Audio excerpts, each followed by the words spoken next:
Welcome back.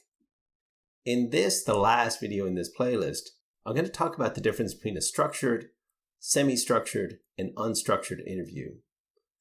I'm also going to talk about the different feel these methods can have during a research project. Hope you find it useful. I said that for surveys, the researcher is not present when the participants are responding. The questions are predetermined. There's no variations in the question wording or order. And because the researcher is not present, there's no questions generated during the survey. I said that for interviews, the researcher is present when participants are responding.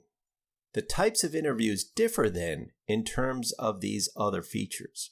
For example, the extent to which they allow for variation in question wording and order, and the extent to which they use or rely on predetermined questions and questions generated during interviews. Structured interviews are interviews for which the question wording and their order are set in advance, and there's no real attempts to deviate from the predetermined questions. As there's a person asking the questions, there can be some variation, but the intent is to stick as close as possible to the interview schedule.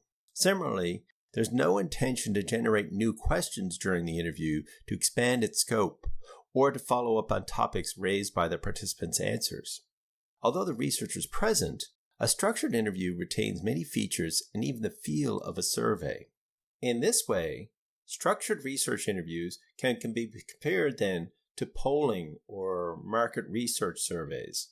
Although the researcher is present, their role is primarily to follow the script and ask the questions. Structured research interviews often feel then like the participant is just there to provide information to the researcher.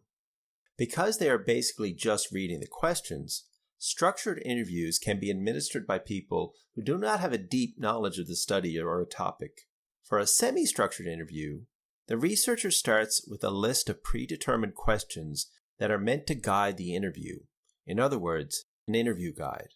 While there are predetermined questions, there is more flexibility around the wording of questions and their order. In fact, how questions are presented is likely to, and may even be expected to, vary across interviews. Depending on the responses to other questions and how the interview is going, the researcher can even decide not to ask all their predetermined questions. This is because there's often less concern with limiting variability when using semi-structured interviews. While they have predetermined questions, semi-structured interviews always also include questions generated during the interview.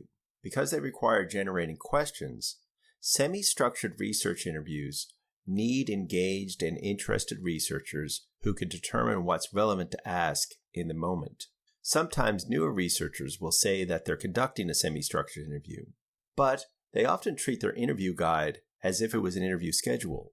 In other words, they mostly just read their predetermined questions. Researchers who conduct semi-structured interviews need to be comfortable digging, following up, and exploring the topic more. In this way, semi-structured interviews can be compared to the interviews done by an investigative journalist. You have a topic you want to study and have questions set in advance, but you're always on the lookout for interesting angles and topics to follow up on while you're still trying to cover your questions. And there's a continuum here. Some semi-structured interviews will rely more on their predetermined questions and have more of a concern with limiting variation across interviews than others. For unstructured interviews, researchers do not use predetermined questions. Rather, they rely only on questions generated during the interview. An unstructured interview can be more like a conversation that can flow in different ways. An unstructured interview can sometimes feel more humble for the researcher, that a researcher may be learning about a topic without much background knowledge or direct experience, and that it's the participant who is the real expert. The researcher may not even know what the appropriate questions are to ask yet, or how the question should even be framed. Unstructured interviews require engaged researchers who are willing to explore and who are comfortable listening and reflecting during an interview.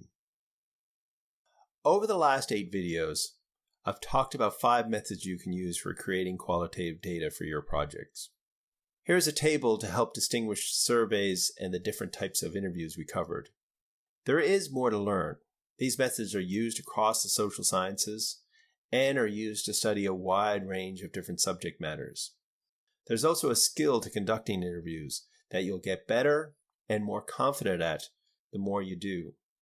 I hope you found these videos useful and that they added to your knowledge. Best of luck with your research, and thanks again for watching.